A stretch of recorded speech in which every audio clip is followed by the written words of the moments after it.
سلام، خیلی خوش اومدید به جلسه 40 روزه انعطاف با من سبام و امروز روز 8 فکر کنم.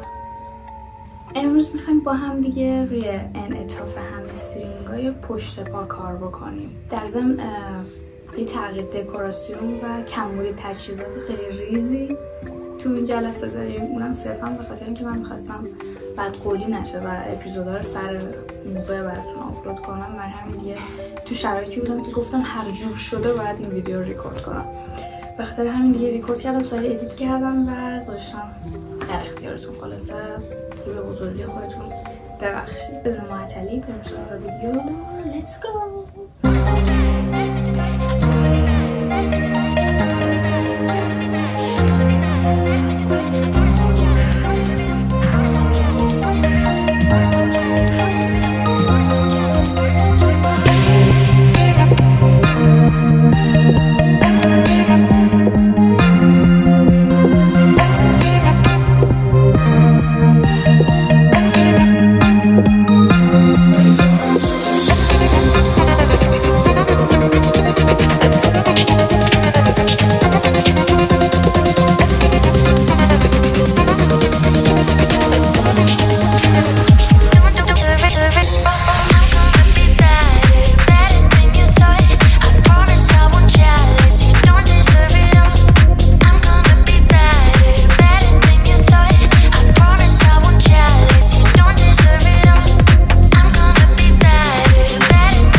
برای این حرکت روی یه بلوک وای میستیم که تو ارتفاع باشیم و سعی میکنیم دستمون رو به زمین نزدیک کنیم.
حرکت پروانه است که اگر میخواین مثل من به صورت پیشرفته انجامش بدید، زیر باسن و پاتون بلوک بذارید که برید تو ارتفاع و بعد زانوهاتون رو به سمت زمین فشار بدید تا نزدیک زمین بشه و هر جا که کشش بین پاتون نشید همونجا نگهش دارید.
اپیزود 8.